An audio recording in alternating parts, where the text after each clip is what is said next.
سلام، به کانال انرژی نوین خوش آمدید. با یک برنامه از سری برنامه تکنیک های قانون جذب در خدمتتون هستم.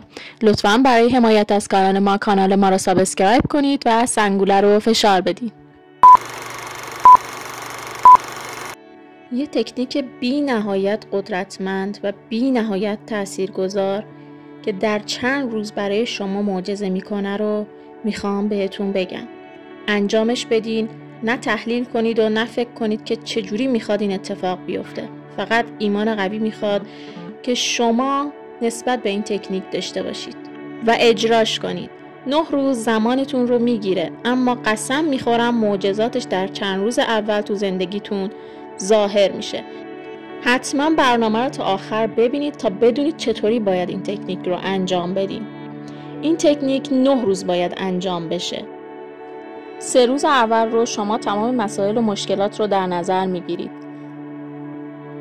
و موضوعی که باعث رنجش شما شده در زندگی شما، چه راجع به گذشته بوده، چه همین حالا در زندگیتون هست و حتی در دنیای پیرامونتون، فامیلتون، دوستانتون مسائل مشکلاتی دارن و این موضوع شما رو ناراحت کرده و حتی برای اجدادتون هم باید از این تکنیک استفاده کنید.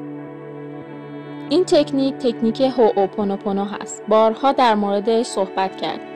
اینجا میخوام یک پاکسازی جمعی در زندگیتون انجام بدین که ورود نعمت در زندگی شما جاری بشه. پس این تکنیک باید 3 روز اول هوئوپونوپونو استفاده بشه.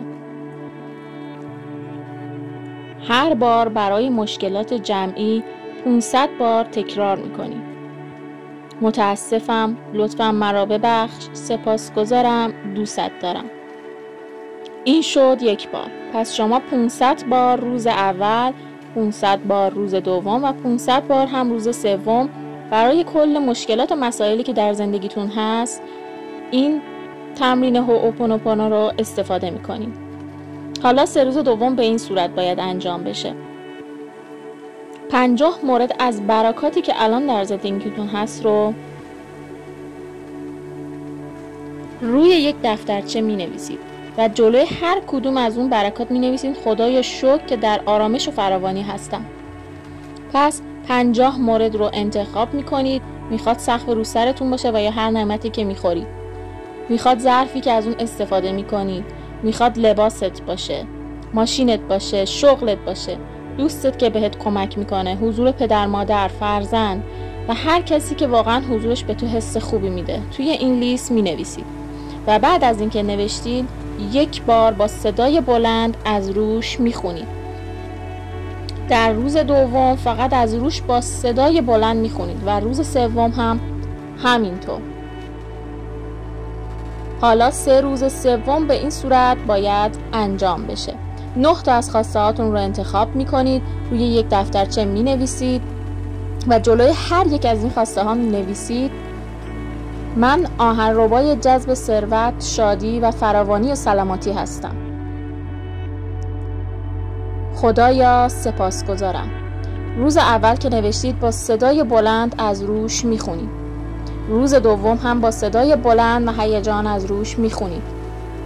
روز سوم هم با صدای بلند و با هیجان دوباره از روش میخونید.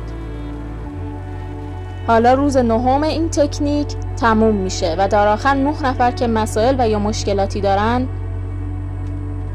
انتخاب میکنید و برای این 9 نفر به طور جمعی 9 بار از تکنیک هوئوپونوپونو استفاده میکنید و این پست رو حتما برای 9 نفر معرفی کنید، چون این پاکسازی جمعی هستش و انرژی مثبتی که دیگران دریافت کنن به طور یقین اثرات مثبت و کارمای خوبش به خودتون برمیگرده. تاثیرگذار هست و خودتون میشینید معجزات این تکنیک رو تماشا میکنید. قسم میخورم که معجزاتش از اون چیزی که شما فکرشو میکنید سریعتر به شما پاسخ میده. حالا دلم میخواد که زیر همین برنامه توی همین کانال بنویسید متاسفم، لطفاً مرا ببخش، سپاسگزارم، دوست دارم. این 1 بار حساب میشه. 9 بار همین کلمه رو تکرار کنید. تأثیرش معجزه میکنه در زندگی. عزیزانم به پایان برنامه رسیدیم. از شما ممنونم که تا به اینجا همراه ما بودید. خدا نگهدار.